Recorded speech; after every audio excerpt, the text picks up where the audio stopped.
Welcome sa Dries TV. Kung interesado ka sa ganitong news, huwag kalimutang isubscribe ang ating YouTube channel. Maraming salamat! Welcome back again sa ating YouTube channel mga kakimpaw, and sa update natin ito ang pag-uusapan natin ay tungkol sa mga importanteng kaganapan kina Kim and syempre kay Paolo Avellino. Pero bago po ang lahat, maraming salamat sa inyong patuloy na pagsuporta at pagsubaybay sa mga daily update natin. Kaya naman bilang pasasalamat, narito po ang isang napili kong komento patungkol ito sa naging previous update. Mula ito kay Ginang Norma Cole. Sabi niya, "Good PM Ders, pasalamat ako kay Direk Loren sa kanyang concern niya kay Kim. Grabe, love niya talaga ang prinsesa Kimmy. Swerte ni Kim na may ama siya sa trabahong ito. Maraming nagmamahal sa KP. Di mabibilang ang mga sumusuporta sa KP. Yan ay nagpapahiwatig na walang makakatalo sa couple na to. Napakasimple at natural ang kanilang galawan kaya lahat ay kinikilig sa kanila. Salamat Lord, nandyan ka palagi sa tabi ng KP. Huwag mo silang pabayaan lalo na sa araw nilang trabaho, magpasaya sa amin.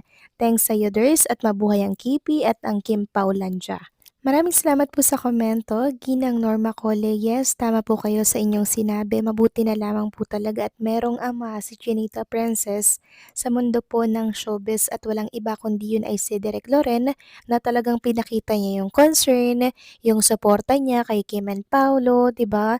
Na kahit andito sa Anaheim, pinuntahan po mga kakimpaw. Kakatapos lang ng birthday niya. Pero syempre, pumunta pa din para sumuporta kay Kim and Paolo. Doon pa lang nakaka-touch yun na sobra. Kaya nakita nyo yung post ni Kim Chu kanina. Medyo emotional siya sa pagdating ni Direk Loren. Tapos sinorpresa pa po si Kim Chu ng cake bilang pa-birthday nga naman kay Chinita Princess. Grabe, 'di ba? Sana all. Kasi si Kim Chu mga kakimpaw, magaling talagang makisama kaya nga po mahal na mahal yan ng mga taong nakakasalamuhan niya dito sa showbiz industry eh. Kaya kaya kaya until ngayon na 20 years po siya sa showbiz, hindi po nagbago, hindi nalao si Kim. Dahil talagang napakagaling niyang makisama at mabait siyang bata. Deserve niya yung mga blessings na nakukuha niya po dito sa mundo ng showbiz. So maraming salamat sa komento, Ginang Norma Cole. God bless po at mabuhay kayo. So eto na nga, pag-usapan na natin ang mga balita po na nakalap natin sa hapong ito at unahin na nga nating pag-usapan etong kwento ng host dito po sa Anaheim, host po ng show ni Kim and Paolo, na kung saan lubos din ang pasasalamat niya kay Chinita Princess dahil hindi daw siya nakalimutan ni Kim Chu. Sabi nga po dito, may moment daw na naka-work niya talaga si Chinita Princess. Pero talagang siya po ay naalala pa nitong si Kim. Sabi nga dito ng isang account, "Didn't catch it whole video but Poca said Kim was the one who requested for her to host the Love Kim Pa World Tour. Super thankful siya kay Kimi that she remembered her from working together before. And I'm just proud as a fan na ganito kabait si Kim and that she really has good eyes for excellent talent and potentials. Pwedeng-pwede na maging head and event and malakasang manager." So napakabait naman ni Chinita Princess 'no.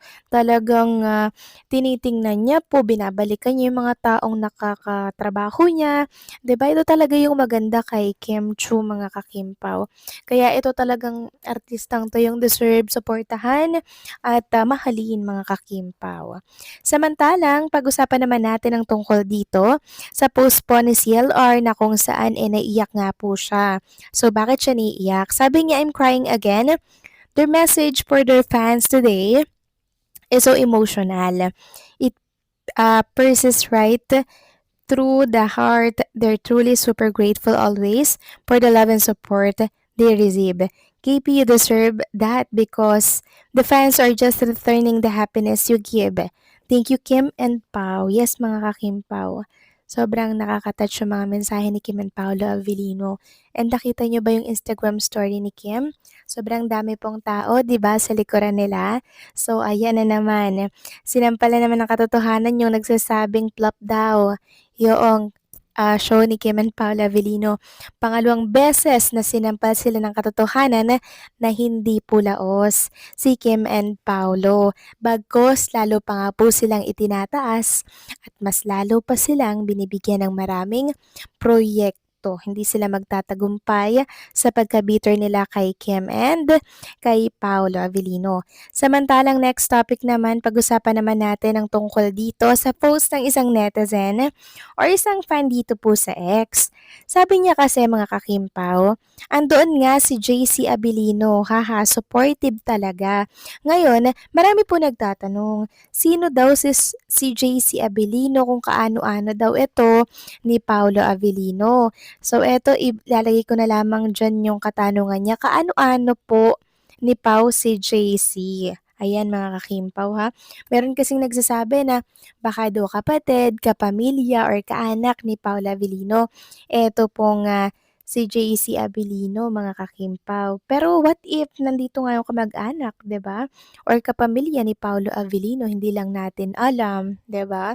Kasi alam natin na very supportive din talaga ng pamilya ni Paulo Avellino, 'di ba? Ganun din syempre yung pamilya ni Chinita Princess. Pero sobrang nakaka-touch kung yung pamilya ni Abilino talaga yung andito mga kakimpaw. What if nga andito sila, 'di ba? Since sa pag-usapan natin itong tungkol kay JC Abilino kung kamag-anak daw or kapamilya daw or kapatid daw ba ito ni Paolo Avellino. At napag-alaman natin mga kakimpaw na ito palang si Jace ay running buddy ni Paolo Avellino and ni Chinita Princess. Sobrang nakaka-touch lalong malaman na itong running mate nilang dalawa ay pumunta dito ng Anaheim para sumuporta po sa show ni Kim and Paulo.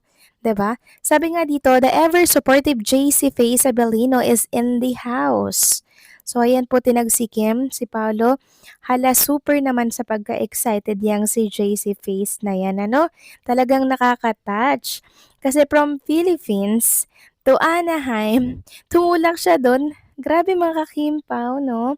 Na para bang ginawang kabaw lang mga kakimpaw etong Anaheim and yung Pilipinas. So grabe, merong nagtatanong na baka naman nagtatrabaho dyan. Kasi kakakita lang daw nila dito kay JC sa Pilipinas. So, baka pumunta lang talaga para sumuporta kay Kim and Paulo. Tapos, may pamilya siya doon, then rekta doon para sa vacation. O, di ba? Double purpose mga kakimpaw. Pero nakaka-touch naman itong pagsuporta ni JC Face kay Kim and kay Paulo.